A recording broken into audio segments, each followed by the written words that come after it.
तो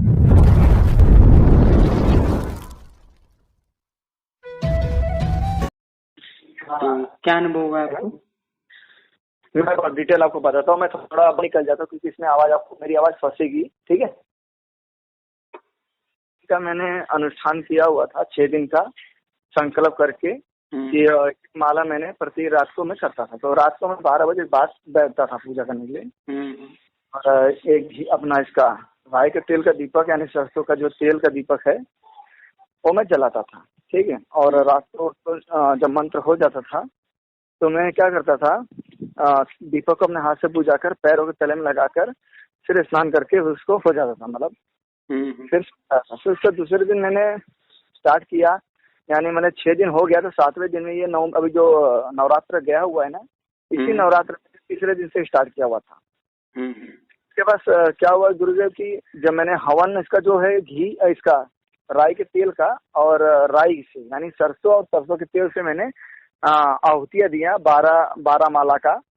तो ये जब क्रिया मैं कर रहा था ना गुरुदेव की, जब मैं नाम जपने बैठता था तो मेरे आगे पीछे कुछ परछाइयां मुझे आते जाते नजर आने लगी, दिखने लगी, मतलब वो एक झलक आना जाना वो अनुभूति होने लगा। फिर मुझे कुछ दिन में भय लगने लगा कि मैं रात को सो नहीं पा रहा था, और रात को मैं ऐसा उठने का तो चौक के उठ जाने का, और मुझे अनुभूति ऐसा होता कि मतलब डर एक मेरे मन में बैठा दिया था किसी ने, कि मतलब किसी प्रकार डर नहीं था लेकिन भय बैठ चुका था कि कोई आजू बाजू जा रहा है, कोई आ रहा है जा रहा है, ऐसा कुछ अनुभूति हुआ।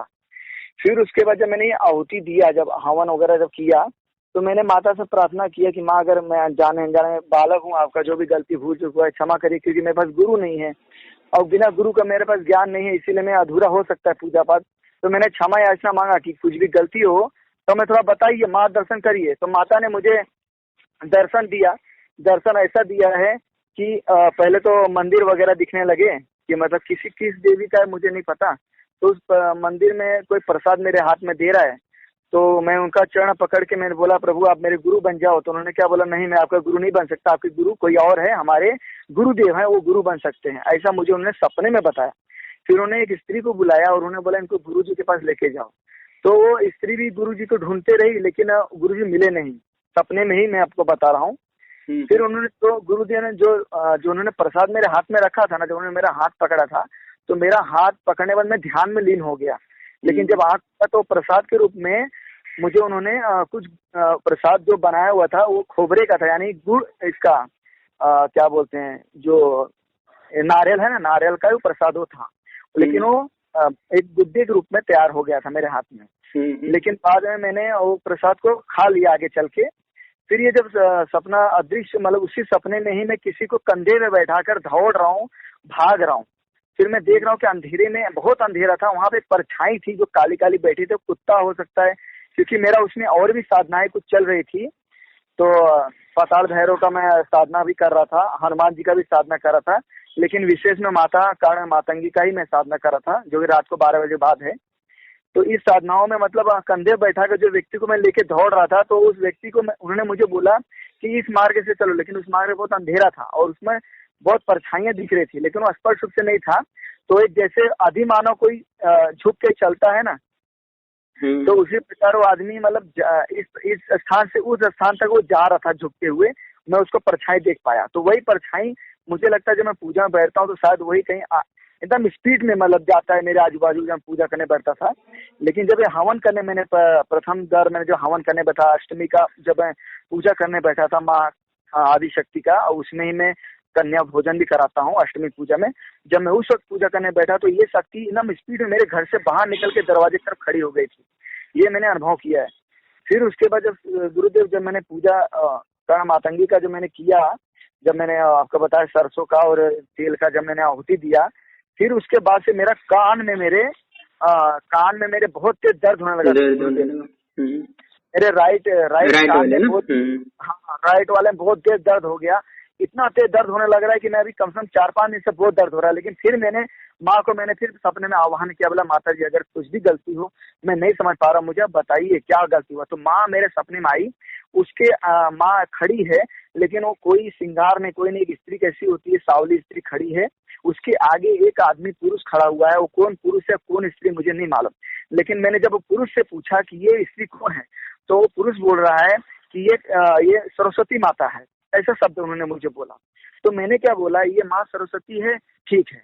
तो वो सरस्वती माता जो भी थी ना, उसके हाथ में बीड़ा था ना कुछ था, लेकिन 2 हाथ थे बस, वो नॉर्मल खड़ी थी। और वो ये आदमी को कुछ तो मुझे बोल रहे थे, लेकिन मुझे सुनाई नहीं दे रहा था क्या बोल रहे क्या नहीं। लेकिन वो जब वो औरत आदमी को जो बोल रही है, तो वो आदमी मुझसे ये बोल रहा है कि ये देवी तुम्हारे शरीर में किस स्थान, अपने शरीर में कौन सा स्थान दोगे, कहाँ पे दोगे स्थान, ऐसा वो देवी वो आदमी को बोली।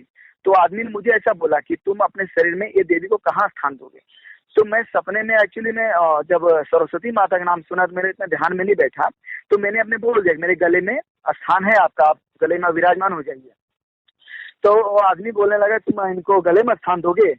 तो उस समय के लिए सोचने में पड़ गया। मैं बोला हाँ, तो सरस्वती माता तुमको गले में विराजमान कर लूंगा और क्या।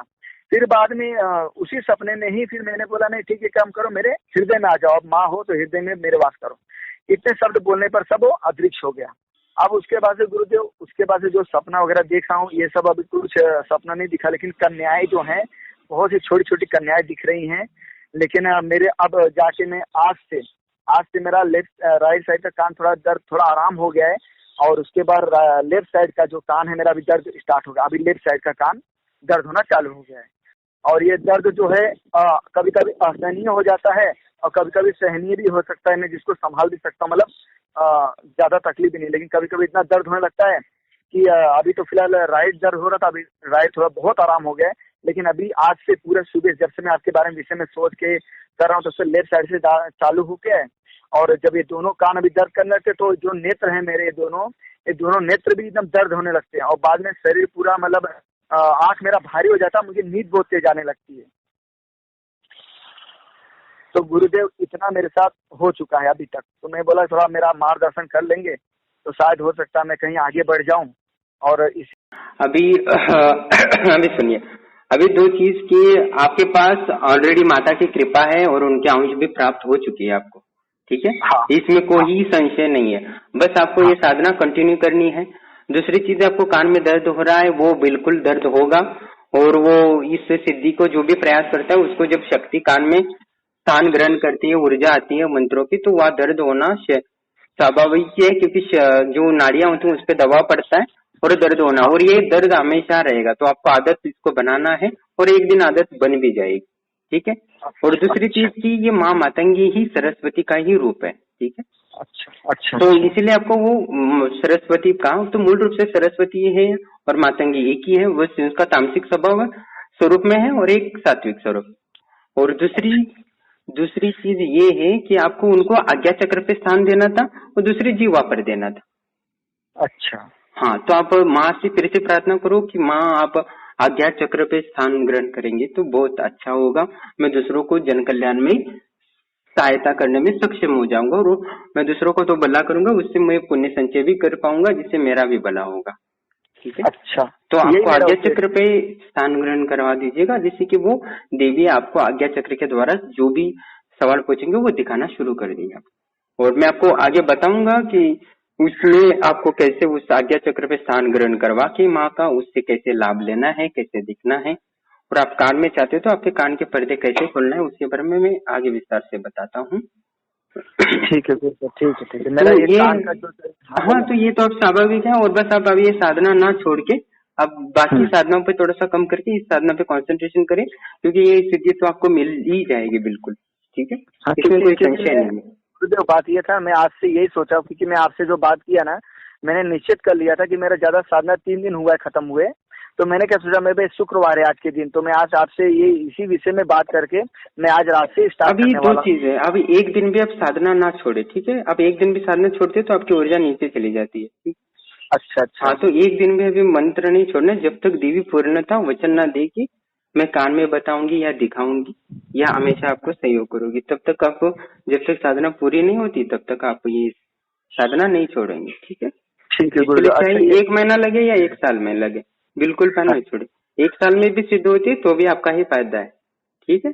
हाँ, तो इसको बिल्कुल भी नहीं छोड़ना है समय मिले। और दर्द होता रहेगा उसको आप सहन करना है। दूसरी चीज की, आप प्राणायाम का अभ्यास करना है। जो भी ऊर्जा उत्पन्न हो रही है वो मूलाधार से सहस्त्रार से जाएगी, सहस्त्रार से फिर नीचे जाएगी, फिर घूमती रहेगी ना, तो आपको जो समस्या होती है वो नहीं होगी, ठीक है। ठीक है, इसलिए आपको प्राणायाम की करनी बहुत जरूरी है। ठीक है।